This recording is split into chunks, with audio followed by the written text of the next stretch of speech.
Good morning, TikTok fam. USA Today bestselling author Dan Alatorre coming to you live again. It's almost 11 a.m. On Saturday, April 9th. Had a fun live session the other day, and I thought I'd follow it up with a bonus session today. What I'm going to do is, yesterday I explained that we're basically doing these to become podcasts. So we're going to take your questions today.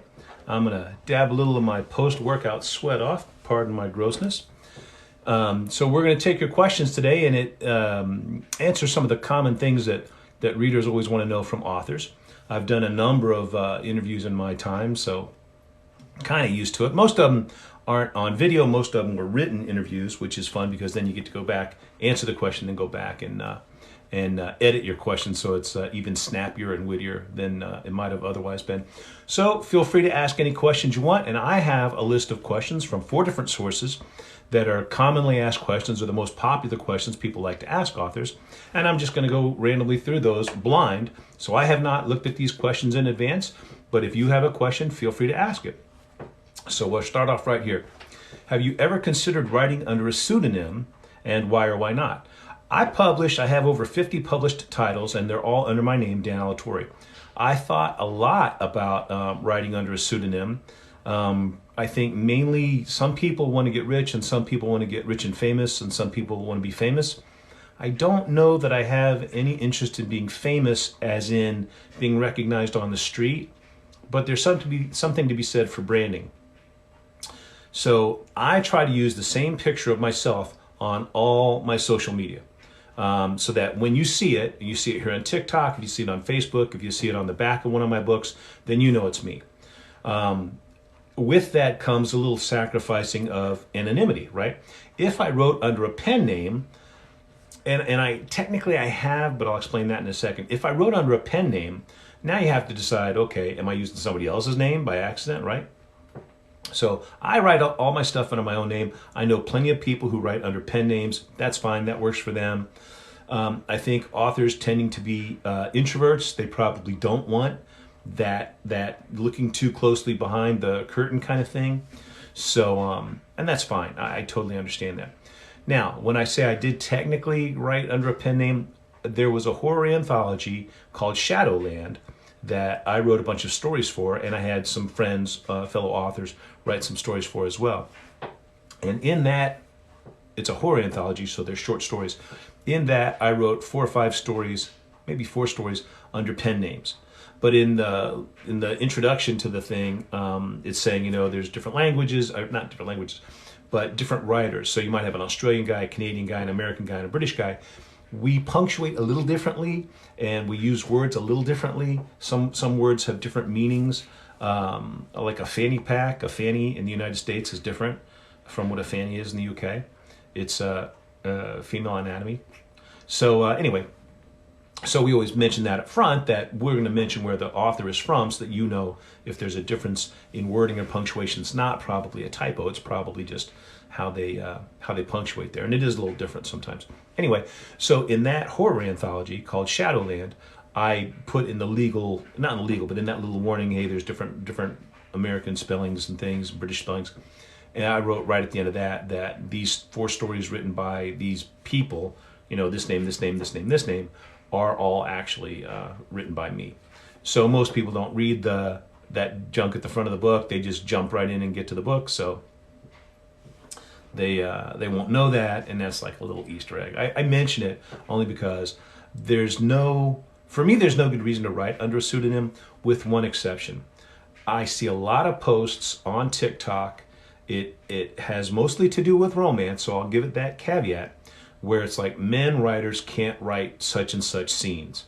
And the number of commenters are almost 99% women, and I won't say they all, but a majority of them say, that's why I don't read stories written by men. And it's like, I don't know about that. Stephen King sells a lot of books, so does J.K. Rowling, and I don't know that if J.K. Rowling wrote under a man's name, and if Stephen King wrote under a woman's name, that they wouldn't be just as good of writers.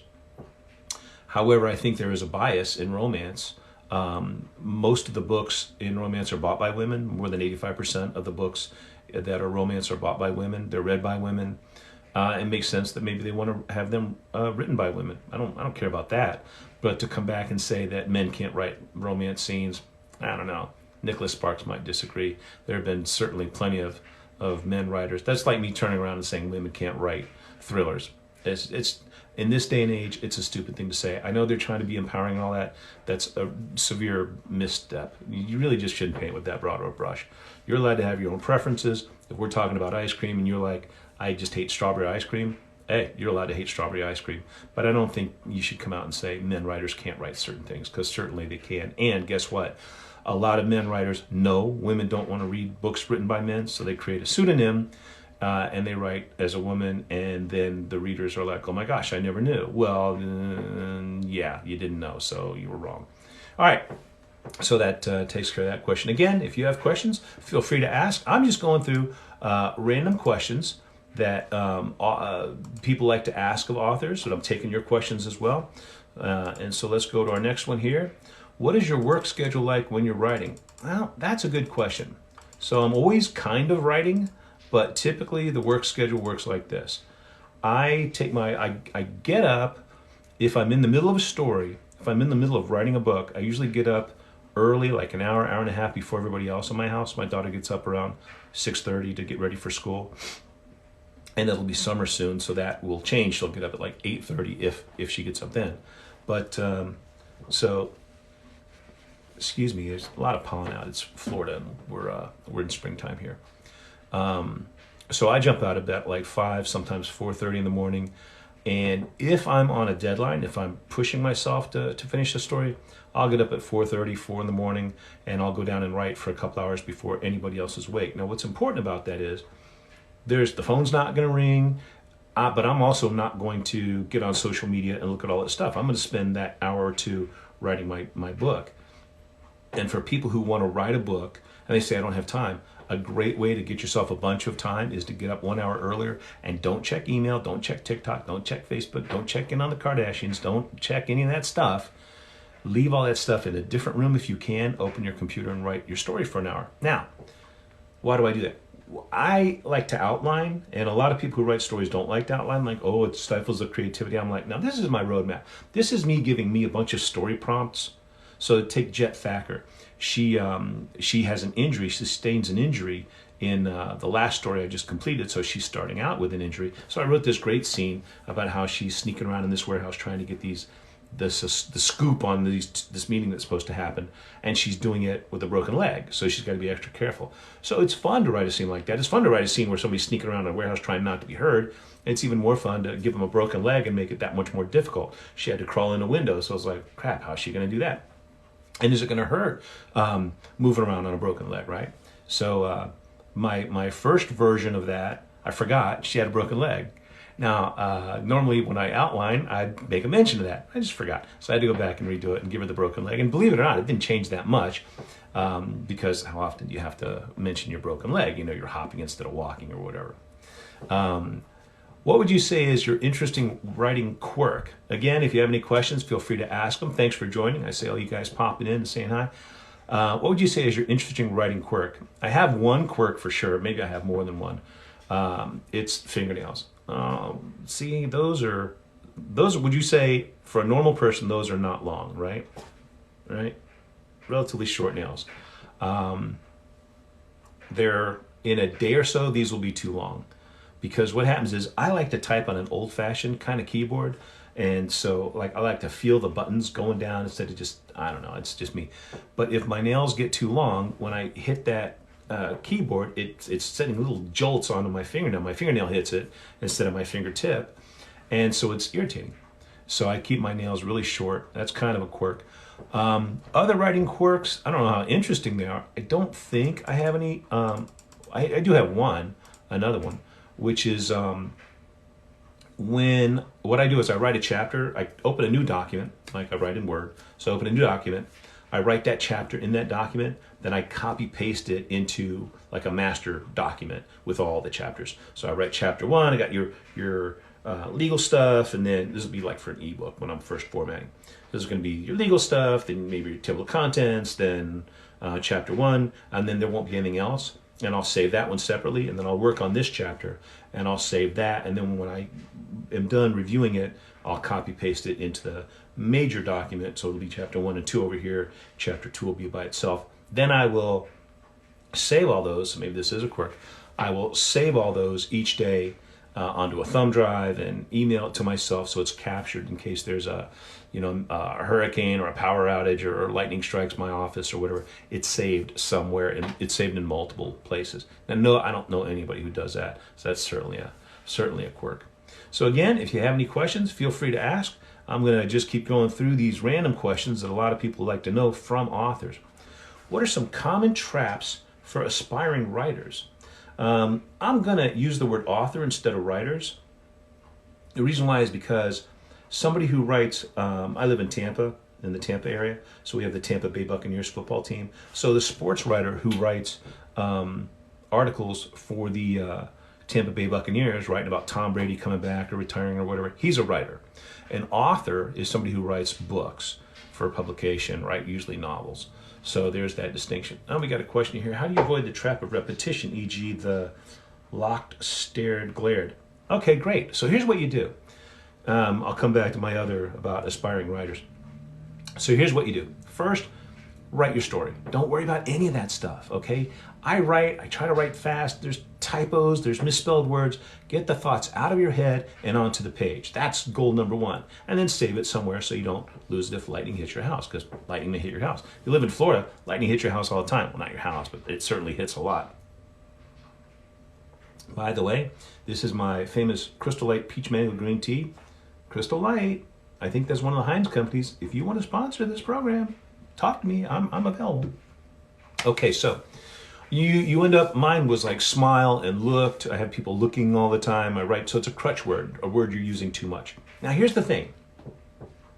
When you have somebody look at your book, like an editor, maybe a beta reader, probably a critique partner, they will see that you are overusing certain words, okay? What you do is you make a list of those certain words. This is what I do. So, and it's going to be the same ones, because as soon as you get rid of looked, you're going to replace it with glanced. And as soon as you replace, and then so you'll looked won't be too much, but you have too much glanced, right? Same thing. Peered, he eyed, he visualized, or whatever. So all right, so what you do is you get your story out of your head and you get it written. Don't even worry about that stuff. I mean, obviously, if you're reading what you wrote yesterday and you see looked 3 times in one sentence, yeah, go ahead and fix it. But don't make that the priority. Make it the priority to finish your story, okay? Everything else gets put to the back of finishing the story. Now your story's finished, and you do a search for the word look, and it says you used the word look 600 times in 65,000 words.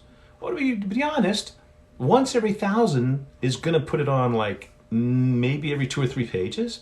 That might not be terrible, but so keep that in the back of your head. It might not be terrible, but if 10 of them are on the same page, that's a problem, because it's repetitious, which means it is borderline boring, which means it is one more reason for your reader to put the book down and not pick it back up. That's death. So you want to be entertaining, you want to keep your reader glued to the page, which means you can't be repetitious. So here's what you do. You create a separate document and you call it Dan's list of crutch words, or in your case, Elizabeth's list of crutch words. And you just write down all the ones you overuse. There's the find replace, there's the search feature in Microsoft Word. Just about every word processing program has one. You just write down what the common ones are. If you're having critique partners, if you need critique partners, let me know. I can help you out with that. Not me, but I can make recommendations for where you can get some. So you go through there and people flag this, that, and the other, and say you're using the word look too much. For me, it was smile, it was look, there's a few other ones. And then go online, find a thesaurus online, and find a bunch of different replacement words for the word you used too much. Now, the simple mechanics to this is as follows. You go through, you save your document, you set it aside. Now you create a second version of that same document and you save it as, revised, or with crutch words removed, or whatever you want to call it. You type all your crutch words at the beginning of the document, then you do each one, you click it, you search. How many times does it appear? And you go through each one and you see in that sentence, how long ago was it that I used it? If it's 2 or 3 pages ago, you're probably fine. If it's the same page, you might be fine. If it's the same sentence, you are not fine. Same paragraph, probably not fine, okay? You have to decide that. If you read your story out loud, you will hear certain words being repeated too much, okay? Now, you created a list of replacements. So now you go through and you honestly just go through the next one on the list, and each time the word look appears, not each time, but let's say you have 5 replacements. You have look, peered, eyed, glanced. Okay, it's 4. All right. So that means as often as the word look appears, you're going to cut it down by 3/4 just by swapping in the other words that would replace it. Does that make sense? Now, am I having people look around too much anyway? That's a different problem. Okay. So you go through and you do crutch word replacement and just have a list of synonyms for every single word that's your crutch word that you're using too often. All right. You replace them and don't replace every look with glance. Replace the first one with look. Leave the first one as look. Replace the second one with glance. Third one with peer. Fourth one with eyed. And then read the sentence. When you're done replacing it, read the sentence and say, does it make sense with that word in there? And there may be simply a better word to use. That takes care of that. Now, you go on, you do other things, you come back to it, and as you're reading it again, you're going to say, you know what, I got these guys looking around too much. So you'll just start to see it, and you'll say, okay, maybe I should rephrase this to where I don't have them looking, glancing, peering so often. Maybe that's just an overall thing I'm overdoing. But as far as overusing the word, that's a good way to replace it. And that's what I do. And then after a while, guess what? You go through and replace 600 instances of the word look, your fingers will actually get an electric shock the next time you start to type L-O-O. You will just not do it. You'll start to use other words. And as soon as you use glance 2 or 3 times, you'll start to look for peered and eyed and other words, and you'll start avoiding it altogether. So just go through the process. You'll save yourself. All right, Serpent Bookie, welcome. Listen, you could have been on here live with me if you want. Here's all you have to do. Create a live session, do an invitation, and I'll bring you into this one. We can talk. I know that scares her to death, but the invitation is there.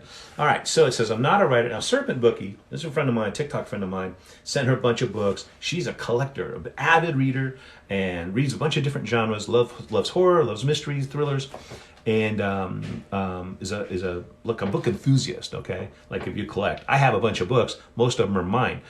She collects from other people, if you can imagine that. Okay, so it says, I'm not a writer, but I find myself revising work emails to avoid repetitive word usage. Well, that's good. Hey, listen, I'm an author, okay? If I send out a text message, or God forbid, I send out an email and there's a typo in it, I don't usually catch it before I send it. I usually catch it after it's sent, or I've certainly texted with you enough, a direct message enough, you know there's typos. I always see it after the fact. I'm notorious for doing a quick talk to text and then sending and then reviewing it. Oh God, there was 8 misspelled words and 2 sentences that make absolutely no sense. So it's a good idea to just get in the habit of hold off for 2 more seconds, read through it. Does what I say make sense? But there's nothing, it's just being detail oriented. And the whole point of communication is to get the idea that you have in your head into the head of the other person as precisely as possible. So if you're revising your work before you send an email or before you send a text, all you're doing is making sure you're communicating clearly. There's nothing wrong with that. Considering how many messages I get from professionals with typos in it, more people should do that. Okay, scary idea, but I might attempt to read a romance novel, maybe. I'll tell you what. Here's what you'll find. Okay, there are, and I apologize to anybody who is a big Hallmark. You know how at Christmas time they always have, you know, love at Christmas type stories. They're 24 hours a day at the Hallmark Channel, and they have a bunch of books that are that way too. And I don't read any of them. It's a little too boilerplate for me. You know, she's she inherited the inn from her grandmother, and she's struggling professional businesswoman who is basically flawless but still insecure. And he's the rogue, had his heart broken, his wife is dead probably, or so they're gonna find love because he comes to stay at the inn, and they don't like each other at first, and then they do, and okay, great. But I read an erotica book. Okay, it was called Dark Notes. And it was I was a critique partner for it. And it was erotica, which is not something I would read. It's not something I read. But I read this one because I had an opportunity to be a critique partner for a New York Times bestselling author. It was a big opportunity. And here's what I found out. It was an awesome book. It was a lot of suspense, a lot of mystery, a lot of intrigue. Yes, the lovers were having their issues, but there were other things at work. There was like a constant danger kind of thing. And I referenced it's an old movie now, I think, is Basic Instinct with Sharon Stone. A lot of sex in there, so you could say it was erotica, probably was. If it was written as a book, it'd probably be erotica. But it was a great murder mystery and a lot of twists and a lot of surprises. So there, just like everything else, there's a spectrum to romance. There's probably romance that you would enjoy. Now, I don't read romance. I wrote one. It was basically a comedy it was basically equally comedy and romance, but it wasn't your traditional romance. It was just, it had a lot of romantic features in it. But a lot of stories do. If you think about your great stories, even Homer's Odyssey, he's trying to reunite with his love. Star Wars, is Luke or Han going to end up with Princess Leia? There's a lot of great stories, adventure stories and otherwise. Shane, isn't Shane basically a love story, that old movie? So there's a lot of those in there. Hallmark movies are a hard pass for me. I don't like them. I love my wife, so I got her a big Hallmark blanket. It says Hallmark, something about all I need is popcorn, my Hallmark movies, and this blanket or whatever the heck it says on it. So I got her that for Christmas because she records them all. She watches like half of them, and then in January I delete them all. But you know what? It's like your comfort food. It's like if you are a hard-working attorney, you want to come home at the end of the long day and veg out in front of a Hallmark movie where you don't have to think about it too much and everything's going to be okay. That might be a great way for you to detox instead of pounding gin and tonic. Elizabeth, which marketing platforms have you found works the best for you as an author? None of them. The best one is, so let's see, I'll be specific here. Marketing platform, Bookbub, okay? Every time I get a book, I'll take one of my novels and I'll put it on Bookbub as a free day, okay? So it's going to be Amazon free. Bookbub is going to advertise that, and they send their thing out to however many gazillion people they have. Excuse me 1 sec while I scroll back so I don't miss any of these questions. But it's very competitive, and Bookbub, God bless them, I wish they'd take more of my books, but they're very, very, very selective. They also know their audience. Their audience loves, they segment it.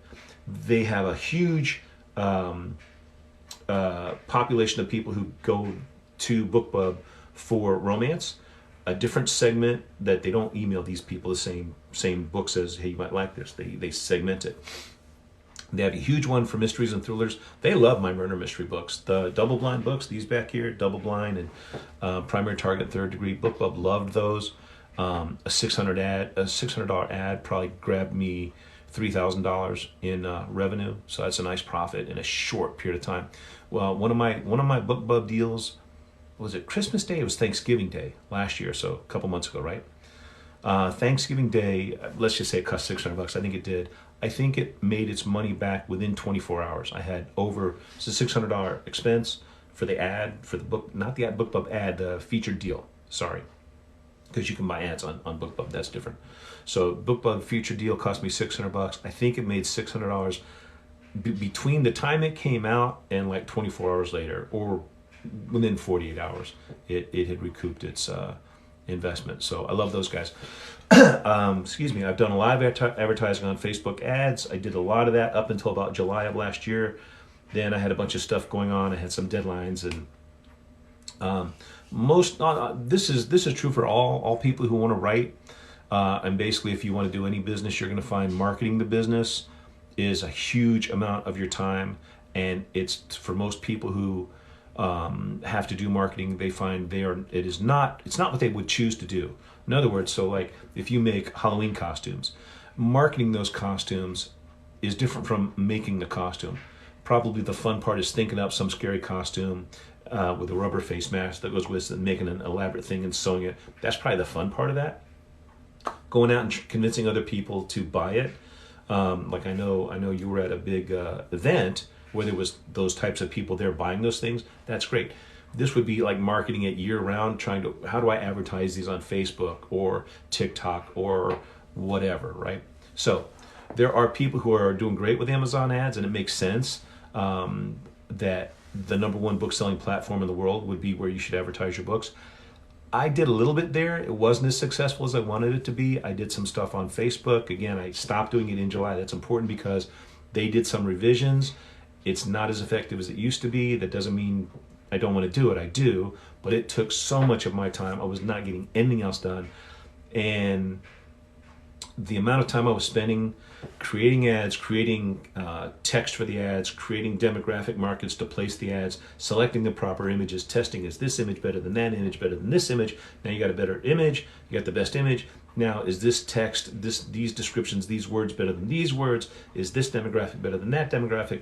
I spent so many hours every day and so much of brain matter that I was, after 3 or 4 hours of it every day, I was fried and I was worthless. I couldn't write anything. I was just mentally exhausted. Now, that's true of anything. If you try to write 1,000 words a day, maybe that's too much for you. I can write 3 or 5, sometimes more, 1,000 words in a day, but I'm pretty spent after that. And if I write 5,000 words today and don't write anything for 3 more days, did I do myself any favors? I did not. So you have to build up to it. Just like if you're going to run a marathon, you might start out with running 100 yards and then go for 200 yards, run 100 yards for a week, then 200 yards for a week, then 300 yards for a week, eventually build up to a mile, eventually build up to whatever a marathon is, 26 miles or whatever. Same thing here. I knew that I needed to build up to my being good at marketing, and I am doing that, but I also realize that maybe there's people I can hire to do that for me who enjoy it more and who are better at it. I was able to do it. Excuse me here while I type my password in because my prompt questions went away. My computer went to sleep because I'm talking too much. I need to be good enough at it to monitor what they're doing and appreciate what they're doing for anybody I hire to do it for me, but I also need to be able to do it. So that's that. So there are plenty of good ones. If you learn how to do them, they will make you a lot of money. I need to learn how to do Amazon ads, or I need to hire somebody to do Amazon ads for me. And I'm generous. If you can make me a bunch of money, I'm willing to cut you in for a huge slice of that pie. So anybody who's interested in doing my marketing for me, send me a message. All right, so we're talking about marketing platforms. It's interesting to get behind the scenes look into people's lives. Well, see, that's the thing. I think so too. I think when, let's just pick a famous author, J.K. Rowling. How cool would it be if you love her books, all right? How cool would it be to watch a little documentary about her process, or especially if there was something unusual to her process, right? Like I have a beautiful office. I'm not going to spin the camera around now because I kind of have it's on a long extension cord, my phone is, because I plug it in the wall so it won't run out of juice while I'm doing these things. So I taped it to my desk, so I can't move around as much as I want because it's taped down, because when I was doing my last live session, the extension cord was so heavy it kept pulling, so the camera kept doing this as I would talk. It would finally go away, and it kept doing that. I must have adjusted the camera like 10 times during that 45-minute session. Excuse me. So I like the behind-the-scenes looks. I love looking at directors, Hollywood directors, and other people, and comedians, and because to me, it's all the same thing. It's the creation of a product, a creative product, and what's their process like. And especially comedians, because they're more entertaining, right? They're funny, and they usually do things in a quick succession, whereas an actor, maybe it's a longer process. So I love looking at directors, because directors are storytellers, comedians are storytellers. Obviously, telling a joke is telling a story. It's just very, very brief, and you can learn a lot from different people. So I love the behind the scenes look.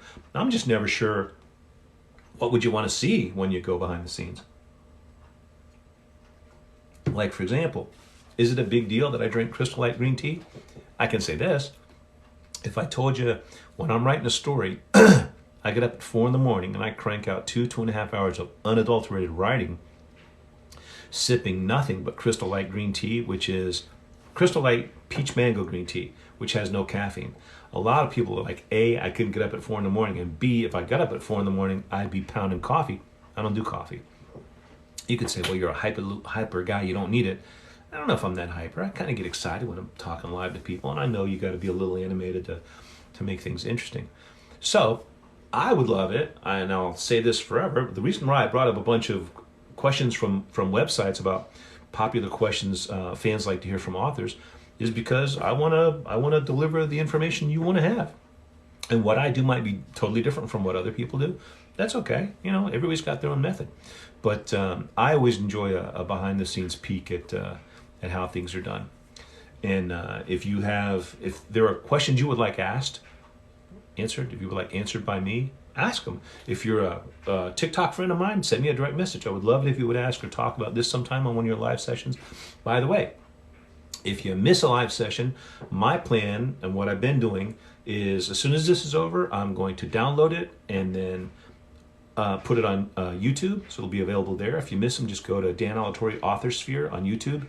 All my live sessions are going to be there. We're eventually going to change it from Dan Alatorre Authorsphere to just Authorsphere, probably with Dan and Linz, because Linz will be doing these with me on occasion.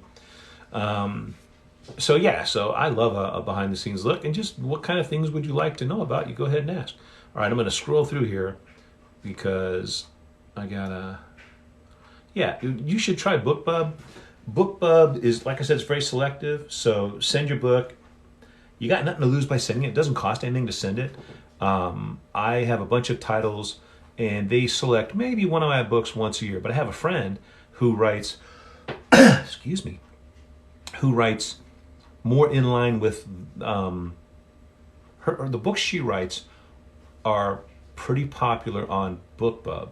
I'm not really saying that right.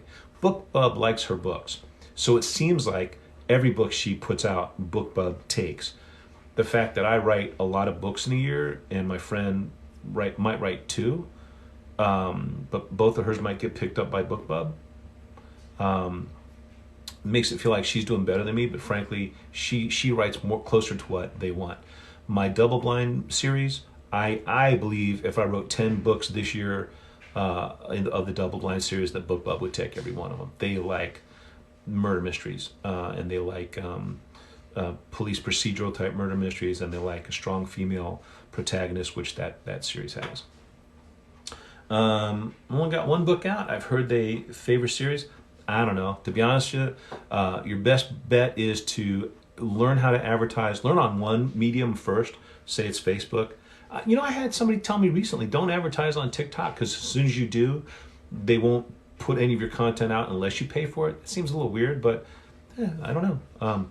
But I would learn one of the easier ones first, and then stay with it for a month or so until you feel like you're good at it. Now, what do I mean by that? A lot of people will spend $5 a day marketing their book, which over the course of a 30-day month is $150. And maybe you have $150, maybe you don't. Maybe your budget's $100.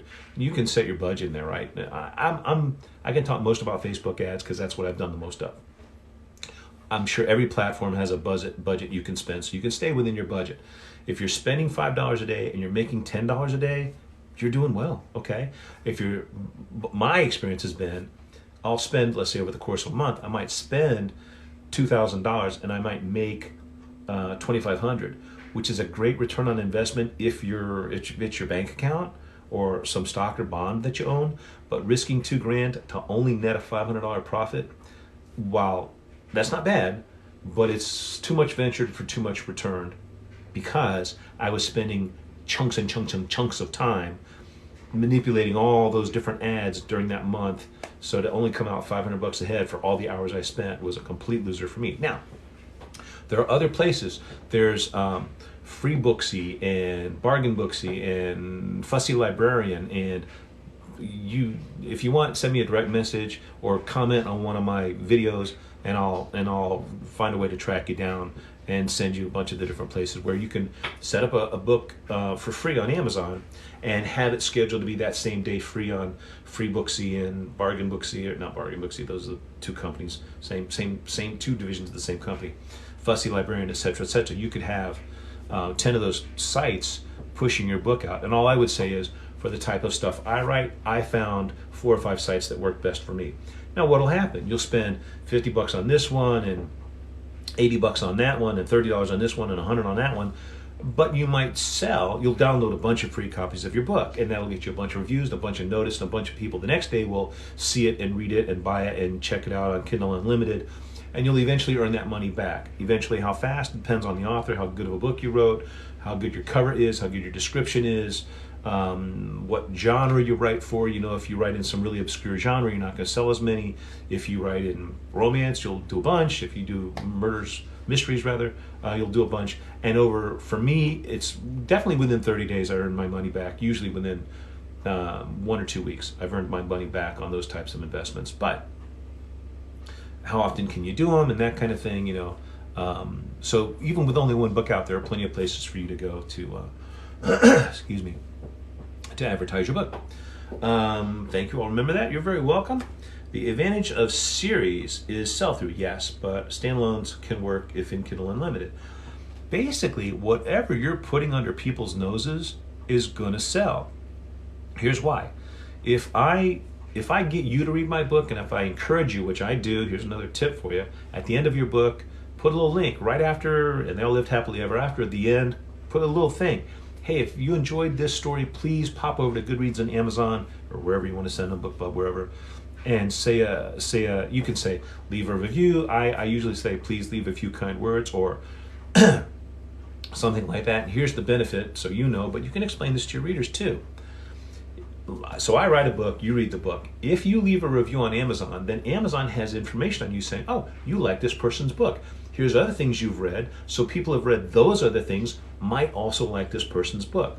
So there's a multiplier effect. So you want to encourage your people to do that. Now what I do is I put a link at the very beginning of the book saying, hey reader, please, it helps me a lot. Every review means a lot.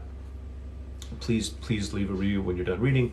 And then when they get to the end of the book, there's another link. So I kind of precondition them at the beginning of the book. I'm going to ask you for a referral. I'm going to ask you for a review when we're done. And then at the end of the book, there it is. I'm asking them again. So the advantage of a series is sell-through, but there are plenty of authors who don't write in series, plenty of popular authors who don't. And I wasn't going to, but I had so much fun with the characters, and there was enough of a demand from readers sending me emails and stuff, because I'm an easy guy to track down. You put Dan Alatorre into Google, it'll bring up my blog, and there's a contact me button right there. Those emails go right to my email, and if I reply, then you've got my email, and you and I can talk. And so, you know, I'm fine with that. And so I got enough feedback where people were like, hey, we'd like to read more of this one story, especially if you do something in Bookbub, or if a book just kind of starts to get its own gravity and starts to take off, which does happen. Not often enough, but it happens. Then you start to say, hey, I was writing this medical thriller book, and I was writing this romance book, and I was writing this cowboy book, but gosh, that cop story is the one that's really paying the mortgage now. Maybe I should write another cop story. And then you get to decide, do I want to do a different cop story, or do I want to do book 2 in the same one? I'm kind of happy doing both. Jet Thacker, whose book is right there. There's Jet. Tiffany Lynn is missing. That's the first one. Killer in the Dark comes out in about 30 days. So go over and pre-order right now. In fact, the paperback is out. You can order a paperback and a hardback right now. They're a little expensive, I gotta admit, but the production cost of those is so high that, trust me, I'm not making a lot of money on those. A couple of bucks, hardcover or paperback. As outrageously priced as they are, I am only making a few dollars. But ebooks, that's still on pre-order. Anyway, so Killer in the Dark is the second book in that. She basically is like a cop. She's an investigative reporter for TV, and she can do whatever she wants. There's fewer rules. She doesn't have to worry about reading somebody their Miranda rights, which frees me up more as an author. So it's going to be the same type of story as maybe a cop story. There's going to be an investigation. There's going to be a bad guy caught at the end, probably. But it's less restrictive, a little more freeing, whatever the right word there is. So there's something to be about that. Let's see what else we got here. Elizabeth again, I find it hard to know who my audience should be. It's dark fantasy horror, but with dry humor. Well, let's think about that. I always use the example of Jurassic Park. That original movie, Jurassic Park, whenever that was done, the 80s or whatever, I don't know, whenever it was, okay? Doesn't matter. Great movie, I love it, and I reference it because it's not a current movie or a current book that maybe nobody knows about. And I give the example of, I like to use movie references because if a book sells 1 million copies, it's a runaway bestseller. If a movie only sells 1 million tickets, it's a complete dud. So the visual medium of movies reaches many, many, many, many, many more people than most books do. And book is more effort. You can sit down and relax, and the story will be told to you and shown to you in a movie, and in 2 hours it's all done. whereas a book, you have to put forth the effort. But the reason I mention it is because it's basically a horror story. Jurassic Park is basically a horror story. But the Jeff Goldblum character is making wisecracks all throughout. So, nothing wrong with having humor. American Werewolf in London, that was probably from, I think, the 80s as well. Also, very scary, very funny, had some special effects nobody had seen before, and they still hold up pretty well today. And the reason why, incidentally, same with Jaws, the reason why it holds up is because you don't see too much of the things that are unusual. In other words, when the guy is changing into the werewolf, you see glimpses of it. Same thing with the shark. You see glimpses of the shark, and a lot of times the presence of the shark is felt with the movie and the barrels and Jaws, as opposed to seeing it. When you do see it, when it jumps up on the boat and eats Captain Quint, that's probably the only time in the movie where that shark looks fake. And it didn't look fake when I saw it, and it's only fake for about a minute, no, not a minute, about a second and a half if I watch the movie right now today. So they did a good job. My point is it's definitely able to be done. Matt Hooper provides a lot of levity in that story as well. So there's certainly an audience for it. You just may have to market harder. You know what? So what? This is going to be a tougher climb. But your audience will be amazingly pure because you're delivering something they don't get anywhere else, and they're going to come back for it as fast as you can write their books. Those books, they'll be back for them.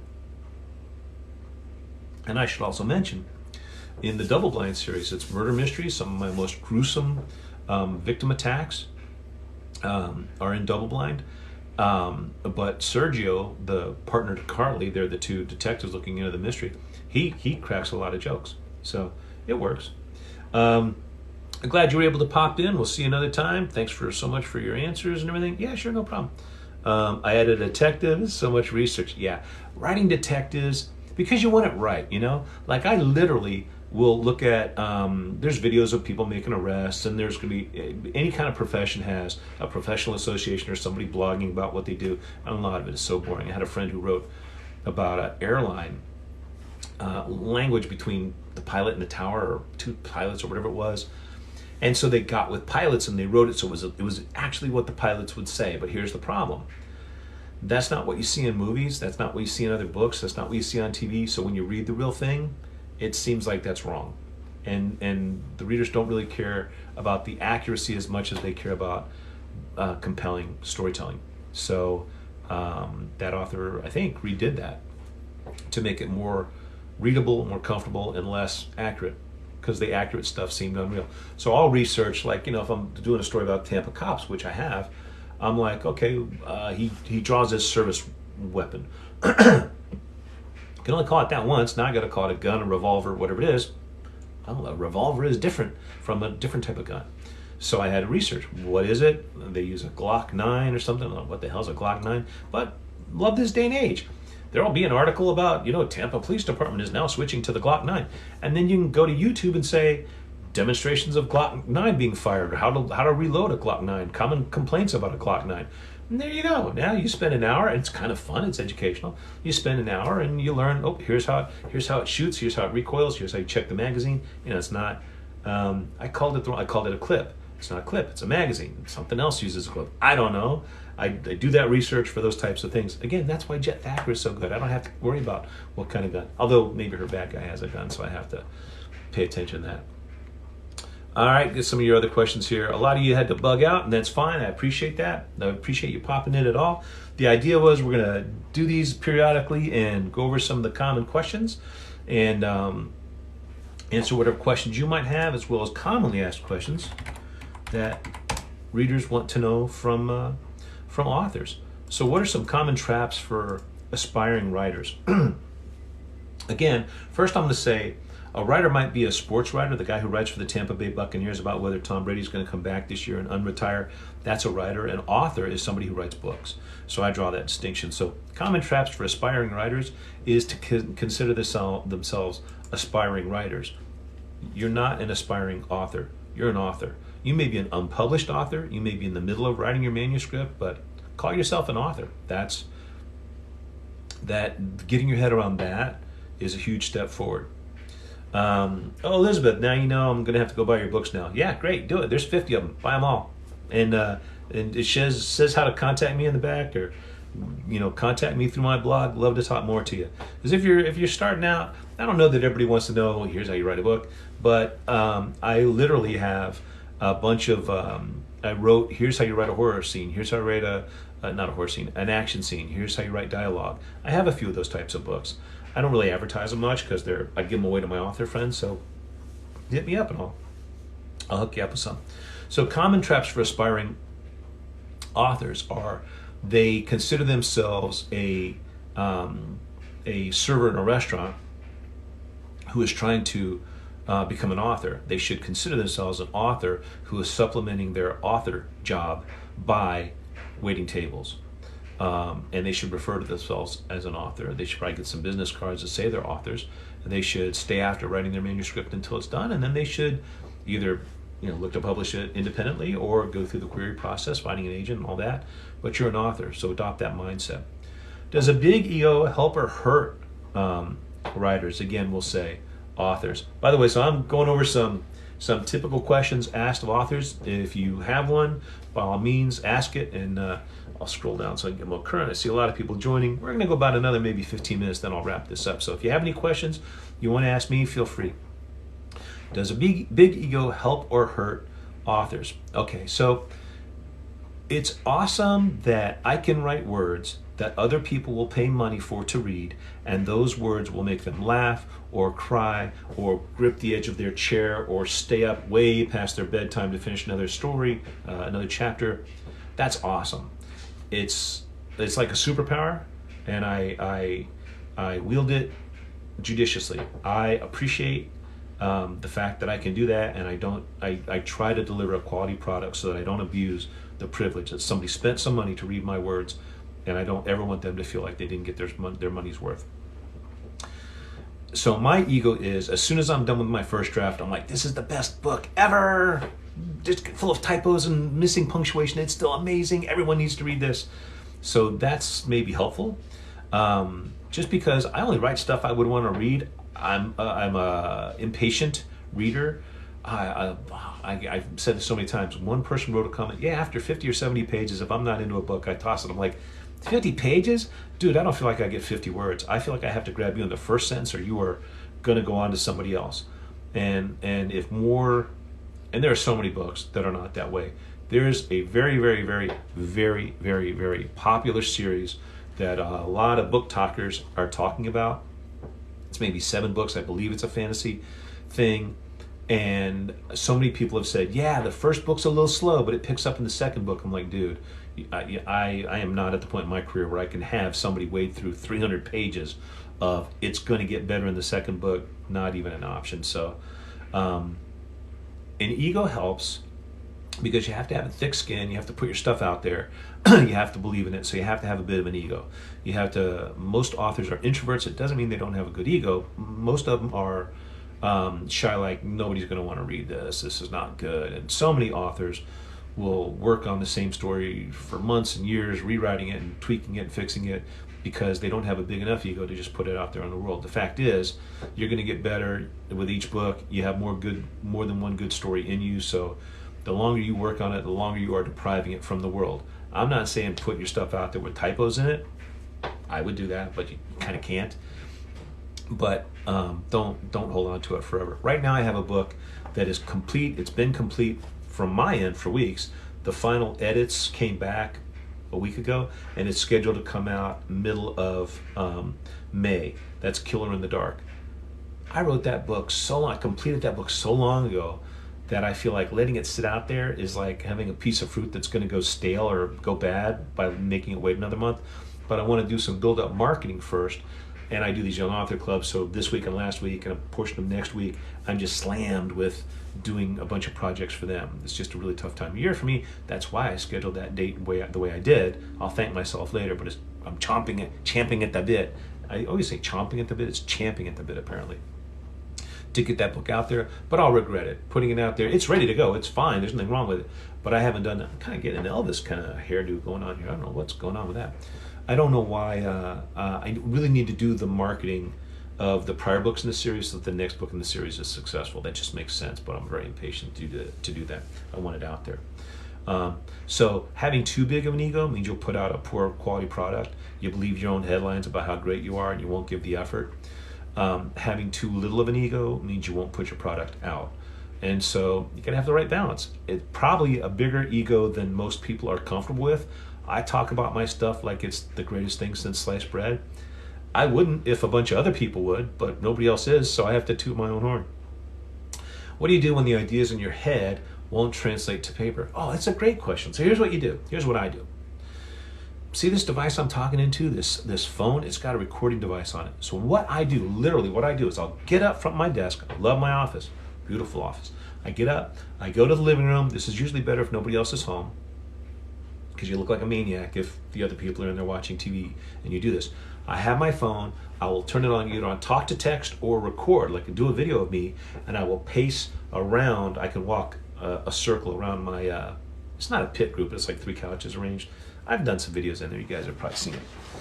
Anyhow, so I'm walking around the couches in a big circle, and I'll go through that scene, the idea that I can't get out of my head, I can't get it caught on paper, I can't get it articulated. I'll audible it to myself. I will record myself walking around saying the words.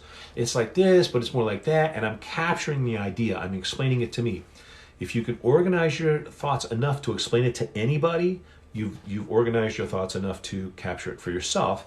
And by capturing it either on video or on talk to text, then you transcribe it. And as you're transcribing it, you're going to see the broad strokes of the idea coming down. Now you've captured it. You can set it aside and rework it until it makes sense. But all you have to do is try to explain it to somebody else, like call someone. If you have an author friend or anybody, and say, I need to explain it. I'm having a hard time with this scene. I need you to listen to this and help me make it make sense. By the time you're done explaining it to them, in order to explain it to them, you had to organize your thoughts enough for it to be clear for you. Before they even get a chance to say, well, here's what you need to do, you'll have figured it out. So that's what I do.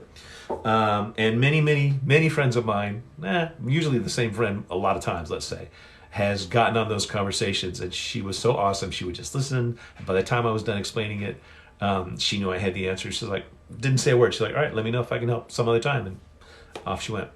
I just finished my first novel, and now I am going through marketing and promoting. Yeah, life's rough for you. Sucks.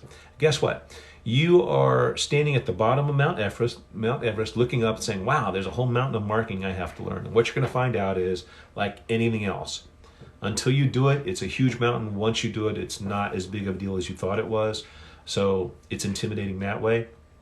Hang in there, plow through it, get help where you need it. If you can hire people to help you, great. But I'll warn you, it is so easy to burn through a ton of money marketing and get no result. There are plenty of people who say, oh, I'll market your book for you. They'll take your money, they'll try a few things. If it doesn't work out, they'll just tell you, well, your book wasn't that good, or the audience wasn't ready for it, or very rarely they come back and say they did a bad job.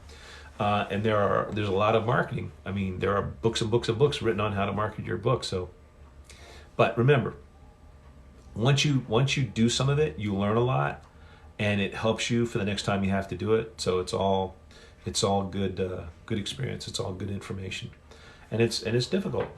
Authors spend a lot of time marketing, much more than they ever want to, because they don't want to do any. Comes with the territory.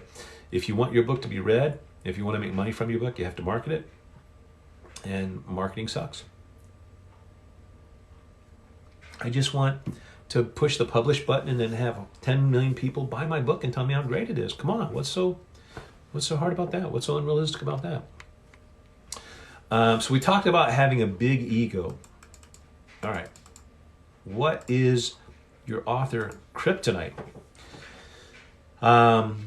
Having some emotional situation, some emotionally taxing situation happen. Now, there are things like love and going out and watching a comedian at a show and you just laugh yourself silly. Those are not emotionally taxing. Meeting someone and falling in love, I really like this lady. If I'm going to ask her out, will she say yes? Does she like me how I like her? Where's this going to go? That's charging. That's like enthusiasm, emotionally taxing. But say the death of a relative, or finding out something terrible about your child, even if your kid just breaks your arm and they have to spend the night in a hospital, Those are the kryptonite for me. If I have an argument with my wife, I find it very hard to sit back down and write anything for like probably that day. I mean, it depends on the argument, obviously. If it's just, what do you want to have for dinner? We have to have chicken again? Okay, fine. I'm talking about, arguments, but that kind of thing will make me feel like I can't shift gears because I'm too tied up in the negative moment, and it has to pass. But that said, as Hemingway said, you have to get up and bite the nail on the head every day anyway. So find something, even if it's just editing something you did the day before. Hey, there's no better time to look for typos in your manuscript than when you can't think about what you want to write and you're pissed off. You'll find every friggin' typo. Have you ever gotten reader's block? No, I don't do that. I don't get reader's block. Writer's block, rather. Have you ever gotten reader's block? Well, actually, it says reader's block. So I've heard about reader's block.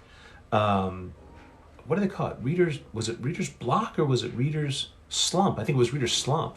This was something new I didn't know about. That readers will, I guess there's a period of time where nothing looks good. They read something that was really good, I assume, and the next thing just wasn't as good and they can't find anything that's picking their interest. I'm like, okay, go watch a movie, I guess. I don't know. But see, understand, I'm going to try to write 6 books this year. They're going to take me 2 hours, 2 months each, hours and hours and hours each day. And for me, when I'm done with that, going back and reading something is more work. So if I read, after I write for the day, if I read, part of me is afraid I'm going to pick up some good idea from the book I'm reading and accidentally incorporate it into the book I'm writing. So I kind of don't want to do it for that reason, even though I understand that's the common fear and it's not a common practice. Like, you don't really do it. I would much rather watch something on TV so I don't have to think about it, what I'm watching, and my brain can relax. And even then I'll still think of, it would be a better phrase if my character said this instead of that. Then I'll do a quick email to myself from the couch and send it over.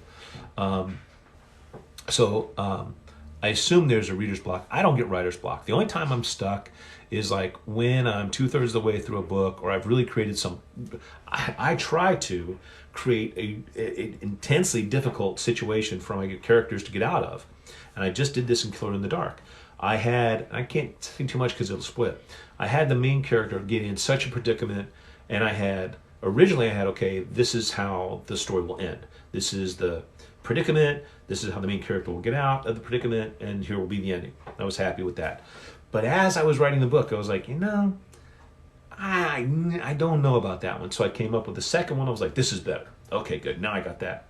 And then when it came the day to actually start the process, I had like 10 or 20,000 words to go. I knew it was going to take this long to write these scenes, and a week or two the story would be done.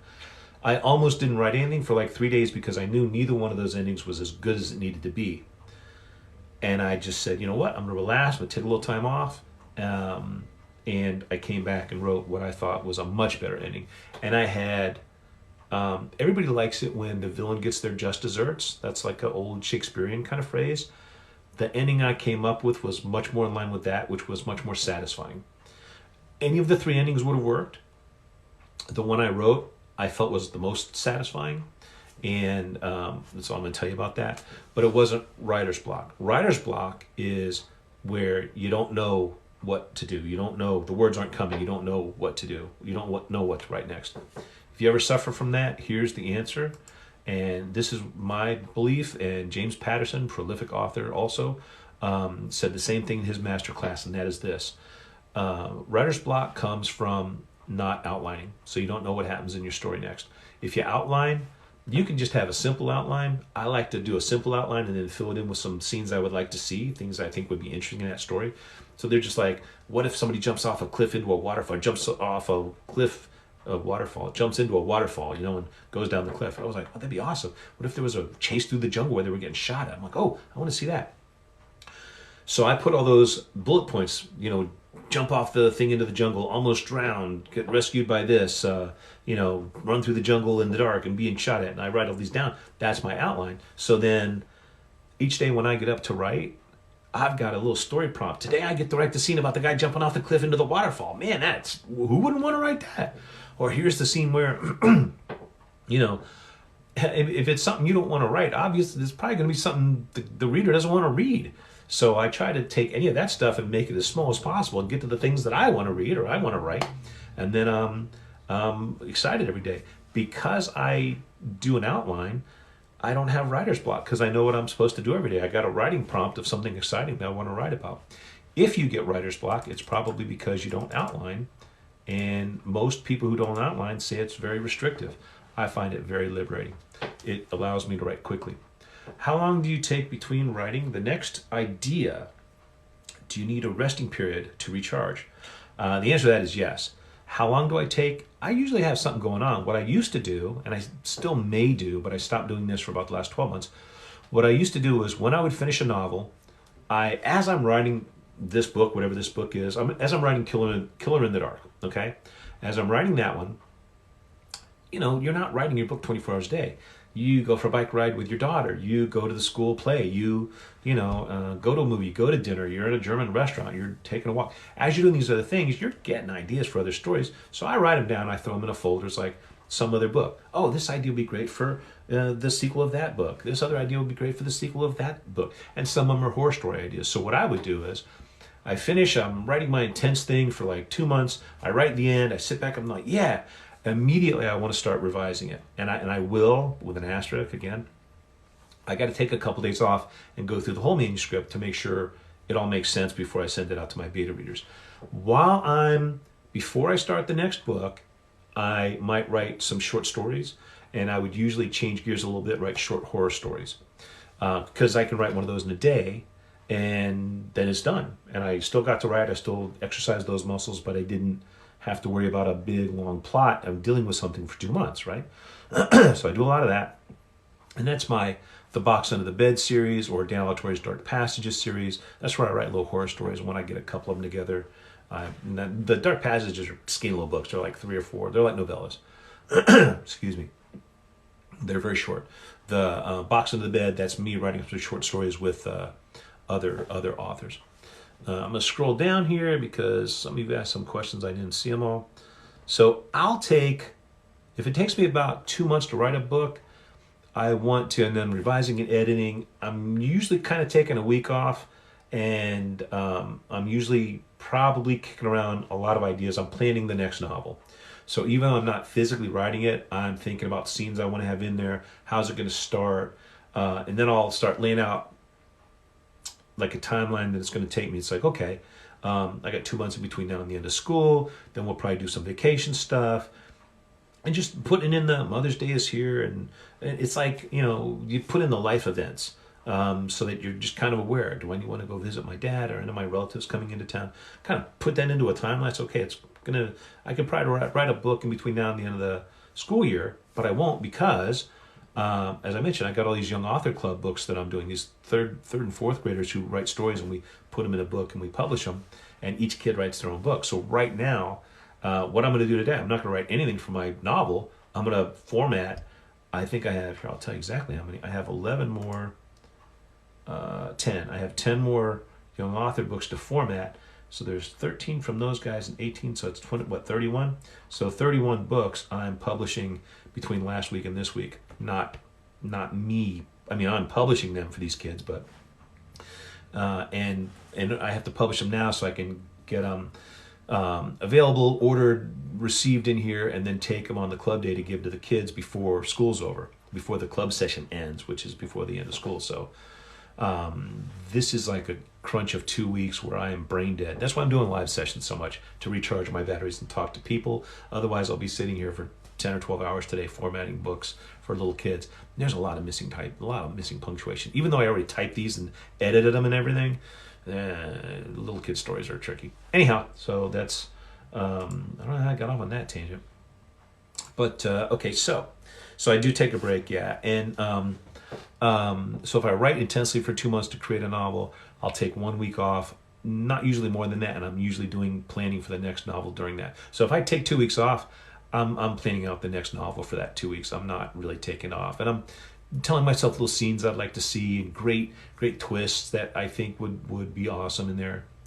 How long do you take between writing the next idea? Do you need a rest? Oh, I'm sorry, we just answered that one. I got 4 chapters into a MS manuscript and couldn't get any further until I plotted it. Well, there you go. And that's very common. Now, I'm gonna tell you, people say they're pantsers and plotters. Most people are hybrids. So pantsers are people who fly by the seat of their pants. They can write when the muse strikes them, and they don't worry about writing otherwise. Some of them are very good at it and do great stuff, okay? A lot of them are not very good at it and write very disjointed stuff and end up editing it for 3 months. And they might have been a little better off if they had gotten their ideas down first and spent 3 months planning the story instead of 3 months fixing it. And then there are plotters who everybody who's a pantser believes the plotters are rigid. You can only write these things that you put in your outline. Nothing could be further from the truth. It's just a plan to go from point A to point B. Here's the murder that's going to happen. Here's some of the things that are going to happen in this story. Here's how it's going to end. I know my ending. I know my hero or heroine's going to survive. This is not rigid stuff. And then if I come up with a better ending, guess what? I write the better ending. It's not locking me into anything. It's giving me story prompts. And if we called it something like that, a story prompt chain, every pantser would probably do it, and they would be tricked into outlining. But the reason I'm so firm about this is because I was a critique partner for a lot of people for many years. I helped hundreds of new authors, the vast majority of them who didn't outline, didn't finish their book, and they're not published today. The vast majority of those who outlined, finished, and are published. Those numbers probably have not changed and are not going to change my mind. I'm only going to be nice and say, if your method works for you, stay with it. If your method's not working for you, there is a method that will work. All you have to do is be a little, oh, it's not creative. Sure it is. You're just doing all your creativity up front and you're writing it down so you can follow it. All right, next question. Oh, so I got to scroll down a little bit here. Let me see here. I'm in the middle. Oh, see, now as soon as I did that, I jumped ahead 20 questions. So I apologize. Let me see where I can find it. I'm in the middle. I work a bit differently. Everybody has their own style. There's nothing wrong with that. I transcribe what my characters show me in my mind. Yeah, exactly. Isn't that what we're doing? I mean, they're your characters. You're thinking these things up. But when you have a dream, do you outline the dream before you go to sleep? No, but it's still you thinking it up. Or is it? Is there a subconscious that's at work that's a different personality from you? I don't know. People who are more in touch with their creative side come up with all kinds of crazy stuff, fun stuff, unique stuff. Musicians, Paul McCartney, woke up one morning or one time with the song in his head, wrote it down, was convinced he was stealing it from somebody else, wasn't, wrote it down, kept asking everybody. And it's like the most, what do you want to call it? The song that's been redone by more artists than more musicians than anything else. It happens, but it still came from him, so he still gets credit. And that's what we're all doing. We're being creative. We're going and we're seeing, we're stretching our imagination, stretching our limits, stretching our writing muscles to see what we can do. And a lot of times, I forget who said it, write in a way that scares you a little bit. There's a famous author that says that. I didn't come up with that. Yeah, so it's like, don't worry about your mom might read this. You know what? 10 million people might read it. That'd be a good thing. Instead of worrying about that mom will. Mom will be much more proud of you if 10 million people also buy the book and read it. And she'll come around. Or don't write for mom, write for the 10 million. As long as it works, exactly. If your system works for you, the problem is, here's the thing. People are stubborn. Their system isn't working for you, but they're afraid to switch because they feel like outlining will stifle their creativity, so they don't switch and they don't succeed. If you're succeeding, if you're hitting all your goals, by God, stay with it, right? Okay, so every time I tap this, it goes farther than I want it to go. The characters need to know where they're going. Yeah, everybody says, well, I let the characters write the story. It's like, yeah, that's still you. So I think it's awesome you're really doing that. Well, thank you. Awesome. I'm glad I'm giving you guys some great ideas. It's very interested in learning from you. Well, I didn't want this to be a how to write books tutorial, but hey, if that's what your questions are, I'm happy to help.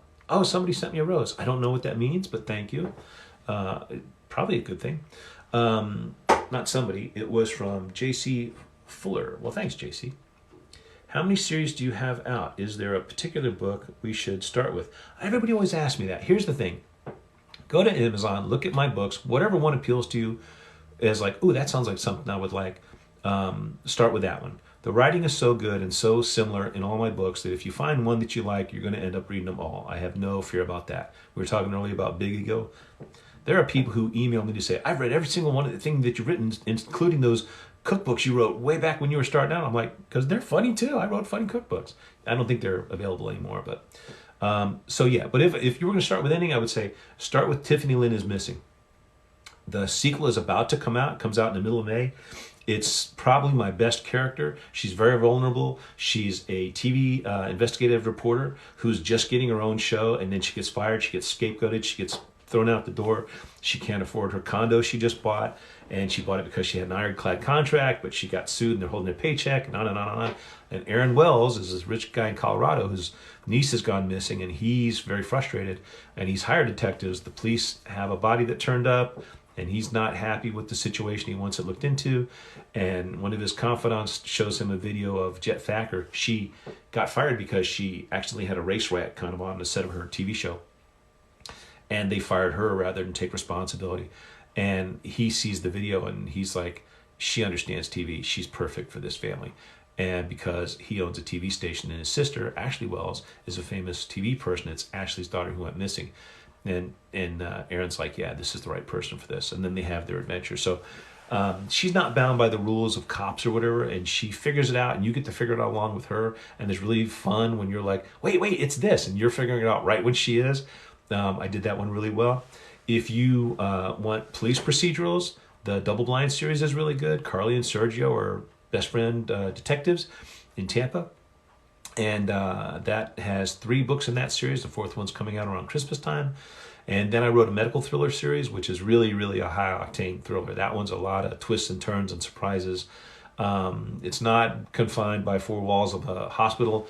It's about genetic research gone bad and a lot of corruption. And they go around the globe. They find the reach of this company has been in France and UK and Ukraine and the Philippines, not the Philippines. Where does he go? I forget.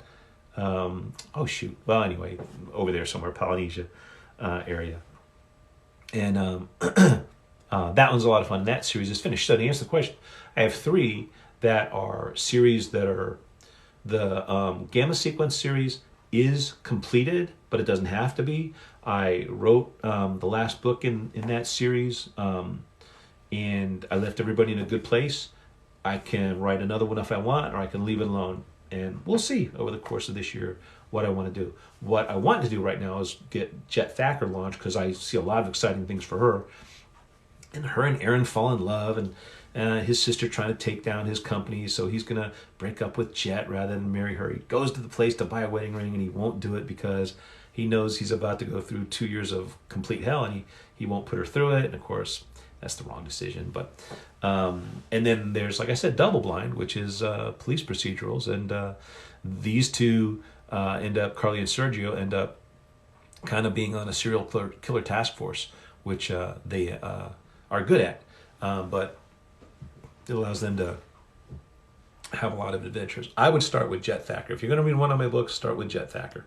And let me scroll through here because I don't want to leave anybody else's questions out. We're going to wrap up in just a couple of minutes.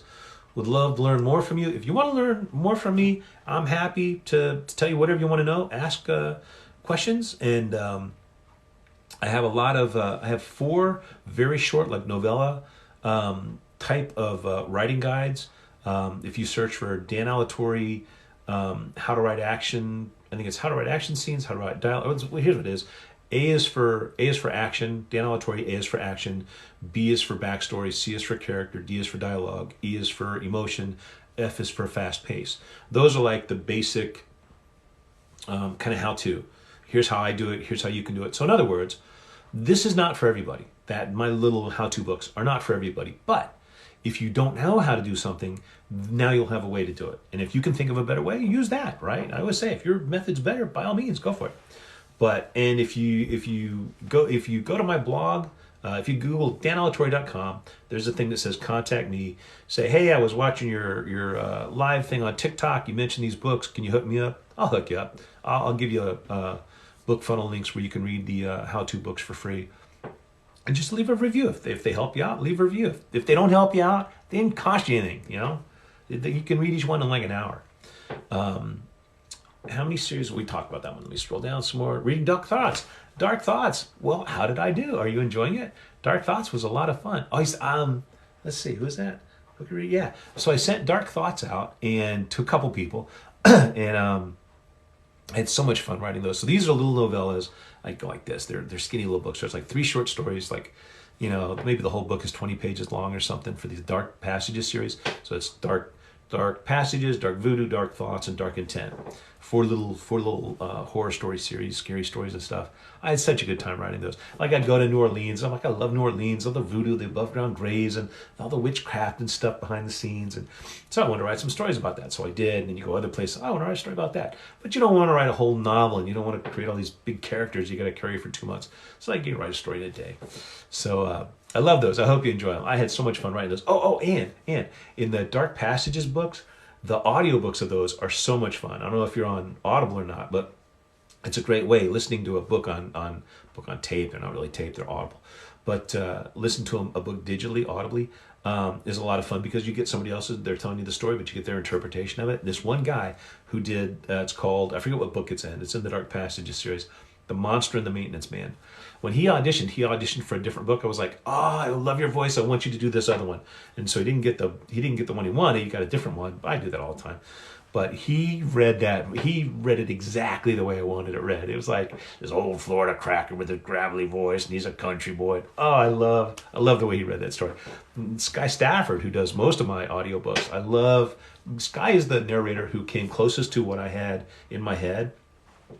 Not for every character, but for the main, the narrative of the pace and the feel for when there's a joke and when there's a light moment. She does the character well too. Don't get me wrong. It's just she was the closest to what I envisioned. So I love Sky Stafford's Audible. So all my books are on Audible. One of them just came out. Shoot, I forget which one just came out. It's my last 2 that I wrote and published are in the process of being made, and one of them literally yesterday got. Let me click over here. I have my email open. I'll tell you. Dark Hour. Yeah, so Dark Hour, which is the last book in the Gamma Sequence series. That book, I held off on that one for a while. I have done 0 advertising for that book. It's unfortunate. You see all the other ones have hundreds and hundreds of reviews. Now it's got 30. It's not like it's not good. It's just I didn't advertise it. I got busy with something else, and I was like, I need to advertise that book. Can I hire an assistant to do the advertising for me? And anyway, again, if you know how to do Facebook ads, call me. Contact me through my blog. What else we got here? So somebody was reading Dark Thoughts. Let me scroll down. This is going to jump right to the end again. Sorry, I'm skipping over so many questions here. I'll try to get to them all. I do believe we were working in similar genres. Well, that's good. I mostly write thrillers, but they're mystery thrillers. So I'm writing mysteries. And then maybe they're about cops, maybe they're about a investigative TV reporter. And then I also, as a sideline, under my name still, write little horror stories. How long does it take you to write a first draft? I write a first draft. Thanks, Elizabeth, for the question. I write a first draft in about 2 months. I'll plan it for a week or 2. A lot of times while I'm finishing some other story or editing or revising or folding in beta reader comments or whatever, I'm thinking about ideas for the next book, outlining the next book. For the next Jet Thacker book, I have basically the whole thing outlined in my head. I just haven't sat down and written it out. And that'll be one of those things where I'll just audio it to myself. I'll just record myself saying this, and this, and this, and this, and this. Then I have a 3-page outline, and I'll just format it into bullet points and knock it out. So when I actually sit down to do it, I'll write a complete novel of about 85,000 words in roughly 2 months. It's very rare that I write it in more time than that. It's not rare for me to write it less time, but not a lot less time. And that's my first draft. But I'm a pretty clean writer, so my first draft is very close to my final draft. If I'm writing chapter 10 and I'm like, this would be a neat plot twist. This guy should have a limp. Then I'll go back and I'll say, okay, where does he appear? Where would the limp be mentioned or noticed? And I'll add that in, and then I'll move forward. But I'm just as likely to make a note, say, hey, when you're done, I think it'd be great if character Fred has a limp, and I'll just put it as a note, get to that later kind of thing, and it'll be in the folder with the other stories. So about 2 months to write a first draft. Serpent Bookie's back. I don't know, maybe you left, maybe you didn't. Good to see you back. I didn't see a question from you for a while, let's say that. Are there subjects you aren't comfortable writing about? So part of me says, if you're going to be an author, here's the thing that most new authors have trouble with. emotion, opening up their heart and putting their heart on the page. It's what they can't do. That's what, if you're new, all my other new authors out there, do that. Friggin' have tears falling onto the keyboard as you are typing your scene. Fall in love with your character. Swoon and put it on there so it's unmistakable what is happening, okay? That's where you make your biggest mistake. I'm gonna get mad at you a little bit because I've read so many damn manuscripts that are flat because there's no emotion in it. And I'm not saying, oh, she was scared or she... Well, don't say they're scared. Show they're scared. Have them gasp, recoil, their eyes go wide, their jaw drops, their face turns white, whatever. You know, depending on your POV, you can't see your own face turn white. Their heart pounds, whatever it's going to be.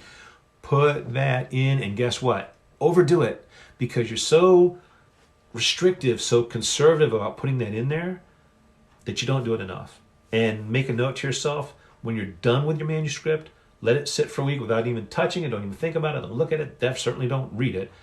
Go back, and anywhere something emotional is happening, ask yourself, if I was a reader in that room, not a reader, if I was a person in that room seeing this happen to this person, what would I see to indicate that they are scared or in love or this or that or whatever? What would I see? Whatever I would see, write that, describe that, write that so that your reader sees it. If you do it so that your reader sees it, the reader will be with you. If you're writing it so that the character is scared, the reader will be scared. If you're writing it so that the character is falling in love and really enamored with this person, they really can't figure out why, but they just are and they can't stop thinking about it, write it that way and your reader will fall in love with it the way they're supposed to. That's what you don't do enough of. Now, as far as things that I would be uncomfortable writing about, because I used to be in sales. So in sales, you have to just put yourself out there. You have to sometimes think about things maybe that aren't comfortable in whatever. And I just figured, I mentioned earlier, like there are many little romantic scenes that happen in stories, like a romantic subplot. Again, Star Wars, and take Jurassic Park. Jurassic Park is a multi-layered story. It's about a monster movie, right? It's also about the two doctors, the one Grant and what's her name, Sadler, Ellie Sadler, the blonde doctor. Whatever she is, paleobotanist, and he's whatever he is, paleontologist. They're living together. They're thinking about having kids. She wants to have kids. He doesn't. That's the whole subplot. And at the end, where he falls asleep, in the jungle with his arms around the kids, he's kind of like, maybe this wouldn't be so bad. And he's flying home. They're falling asleep on him, and she's looking at him like, see, we could do this. He's like, maybe this wouldn't be so bad. That's the whole romantic subplot there. So there's romance and all these things. I mention this because I wrote an adventure story, a time travel story called The Navigators. This boy likes this girl. They're postgraduates. So I'll call them boy and girl, but they're like 22, 23. He likes her. She kind of likes him. She's not really sure who she's dating, whether she should be dating this person or that person. She's not really sure about it. And he's just, she's the one for me, but she's so high above me. Her dad's the mayor, and I'm just this bozo, and right? I mean, they're more sophisticated than that, but I'm painting it in quickly for you. There comes a point where she realizes that of all her friends, the only one who has her back all the time is him. And he really risked her neck for her, and she realizes, with the help of another friend, the other friend is like, you picked the wrong guy. You don't know what you're doing. This is the guy you should pick. And she's like, him? He doesn't think of me like that. And the friend is like, this advisor friend is like, I've seen how you look at him when you don't think anybody's looking. And he does the same thing. You two should just quit not doing it, or whatever he said to her. And so there comes a point where she visits him. He's in the hospital. He broke his leg. And she goes to visit him, and they kiss. Now, the reason why I mention this is because I was writing this adventure scene, a lot of tension, this, that, everything's happening. It's like Indiana Jones type of story. There's just a lot going on. It happens to be about a time travel machine they discover, but it's a lot more than that.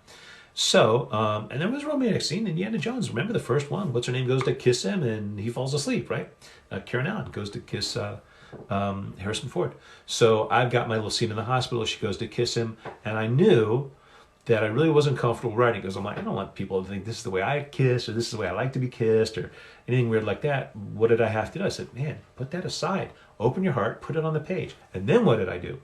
I need to make sure that scene read as smoothly and as well as every other scene, which means what? It's a romance scene.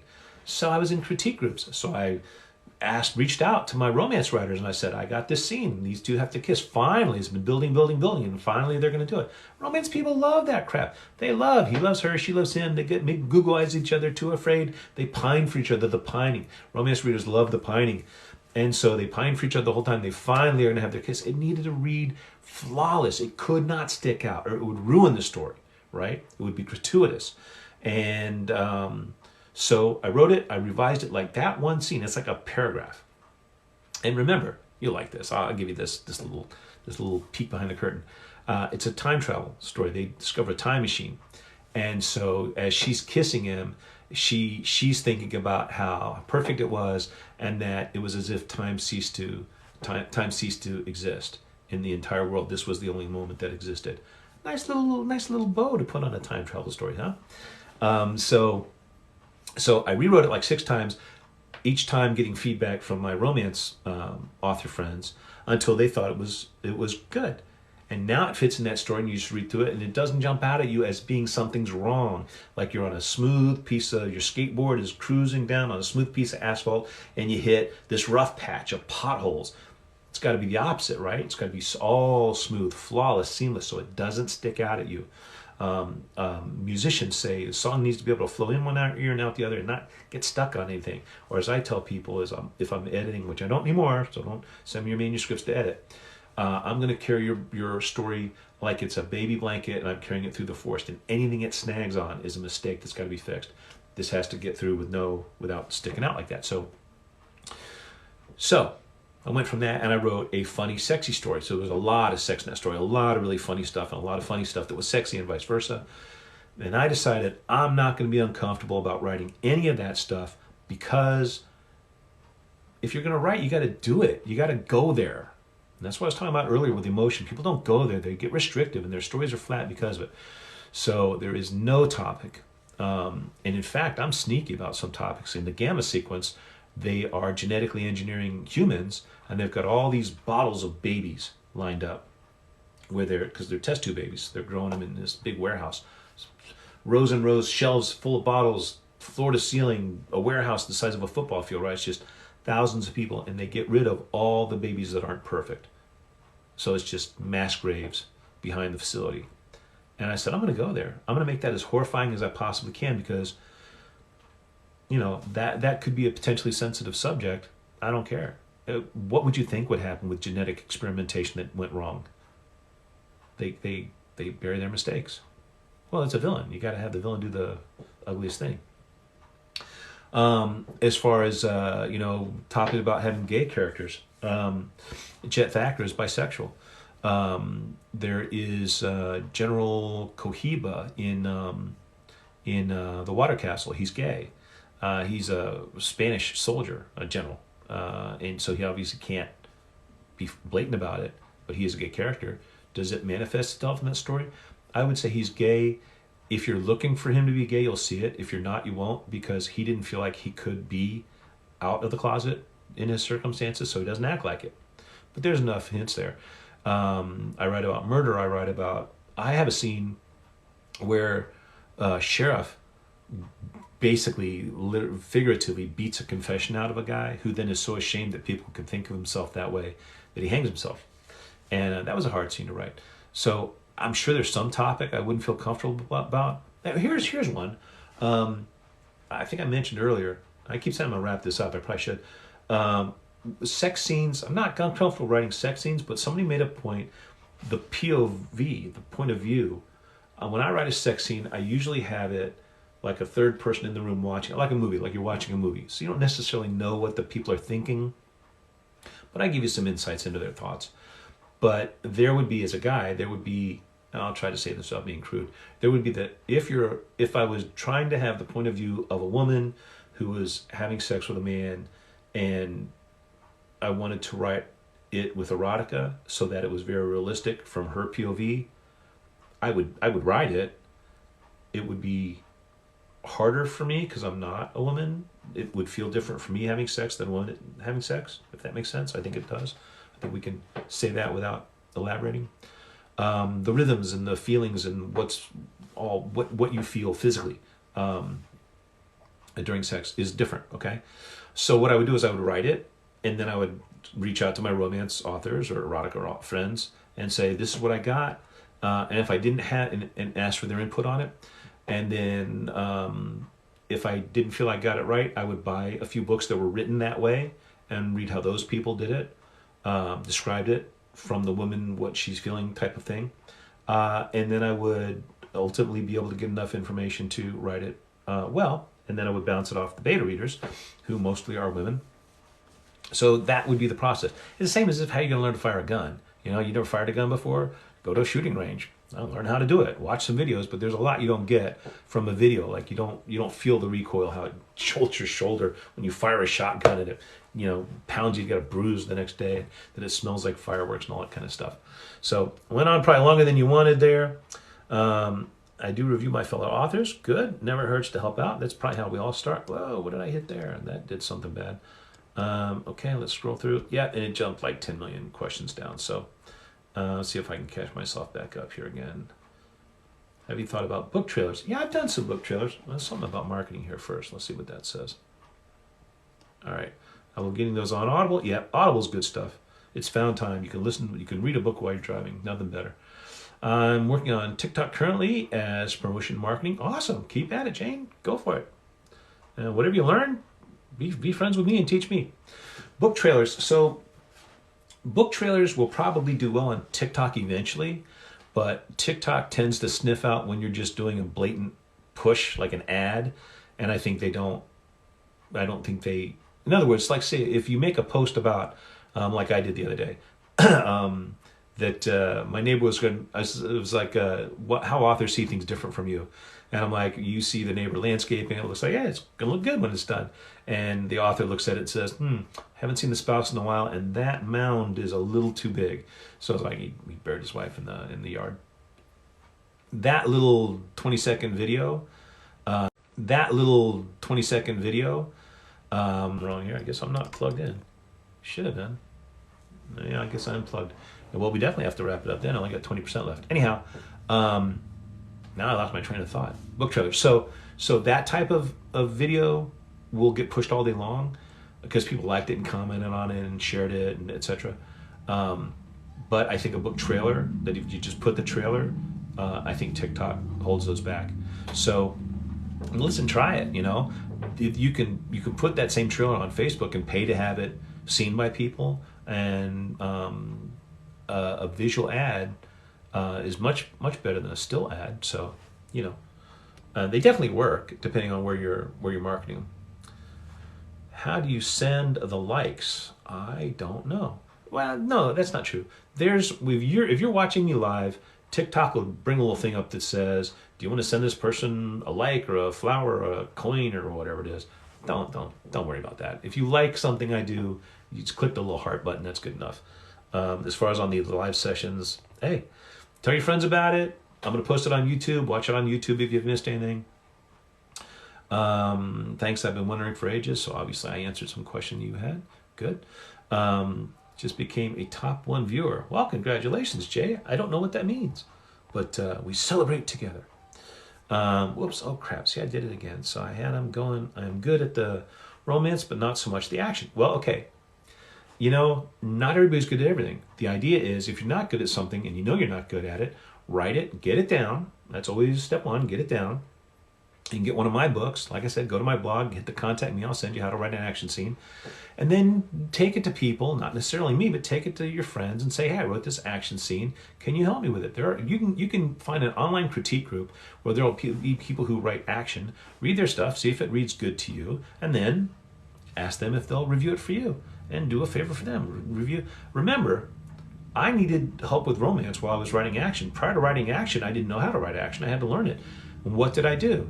I said, a car wrecks and rolls over. And I was like, okay, I've seen that in a movie before. What does that look like? And then I said, what if I was the driver in the car? I'm going upside down and I'm bouncing around, and the seatbelt, if I'm upside down, the seatbelt, hopefully I'm wearing a seatbelt, the seatbelt's like cutting into my thighs maybe, right? The coins in the console come flying out with a tissue and a pen and hit the ceiling, like fly by me. And I just took it, okay, so there's that phase, then that phase. What am I seeing? Oh, the tufts of grass go flying around as the car door flaps open and shut. And I just, okay, then what next after that? Maybe you ever hang upside down? It's like your head starts to feel whatever. So maybe the character gets dizzy. Maybe they're banging every time the car rolls a certain way. They're banging their head against the windshield. Maybe not the windshield, the window. Maybe the glass breaks. Maybe they get little bits of glass in the side of their head, or they get cuts. What next? And you just think about it and think about it and think about it. And then you step back and you say, okay, how much do I need of this in my scene? And write it. Then step away. Write the scene. Then step away. Don't look at it for a day or two. Then come back and fix all the commas and whatever looks out of place to you. And then come back. And the thing is, most of us don't see a car wreck every day where cars run over and over down the embankment. So you can take a lot of time to write that scene. And because it's unique and interesting and different, we need a lot of information. The reader does. They're going to read it quickly. So what you might take you, now I got hiccups. What might take you a day to write is going to take them less than 60 seconds to read, like a page, right? So you can really dwell there, and it's not going to read slow. So you got to practice. You got to practice. This is not news. Love the advice of stories. Thank you. Saw it. Good. I think most book trailers are too long.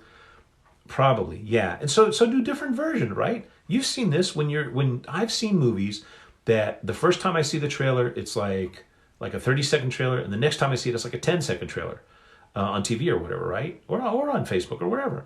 And that makes total sense. It's like, do different versions, and then whatever one catches on, push that one. If you have different versions, give yourself more options. Let's see here. That's true, but for Facebook, so each different platform is going to do things a little differently.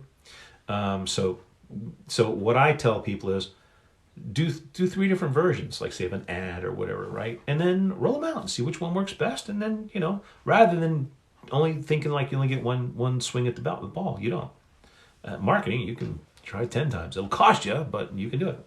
Dan, fantastic visit today. Looking forward to the next.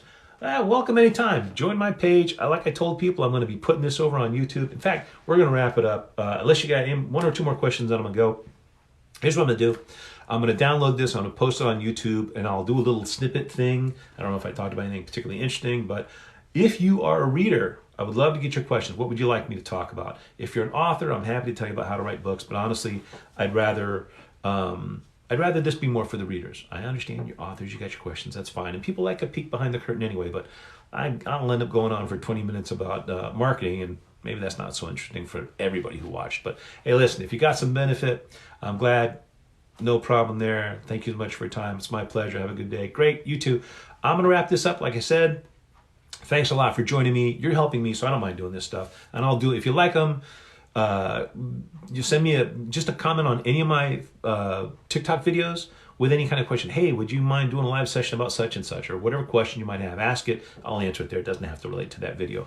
What I'm going to do is I'm going to download this, upload it onto YouTube. If you missed anything and you want to catch it, or if you need to go back, what did he talk about with such and such? If you got any other questions or need to follow up or want to check out one of my other how-to books, just reach me through my blog. We talked about that earlier. Have a wonderful day, everybody. Thanks a lot for joining me. I really appreciate it. We'll talk to you again soon.